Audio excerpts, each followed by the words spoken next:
Well, IT has learned that some renters are getting hit with an extra bill from the Rolling Ridge apartment complex, and they say the new charge is a breach of contract. ITMA's Jasmine Miner is speaking to one woman who says there are families who just cannot afford anything more in their budget.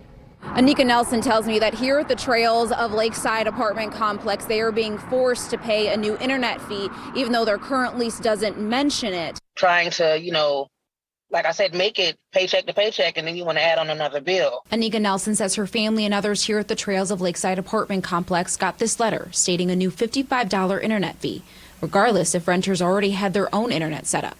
The problem? Why force us to do something when it's not a part of our current lease? It comes midway through her lease. The contract itself cannot be amended without both parties agreeing. Indiana Legal Services Housing Law Center Director Brandon Beeler says a landlord can't add charges midway through a lease without a tenant having the option to opt out. Anika had her attorney send this letter to the complex stating the refusal to pay the extra charge. I'm just waiting on my response. It could be the start of adding on even more things.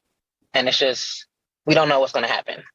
And I don't want to stick around to find out. Across the state, Brandon says raised prices are becoming more common. We're seeing landlords saying something like increasing the rent by 200% or more, saying, well, now you're a month-to-month tenant, here's what your rent is. He says a landlord is in their right to raise prices when a lease is being renewed, giving usually 30 days for a tenant to either move out or sign a new contract.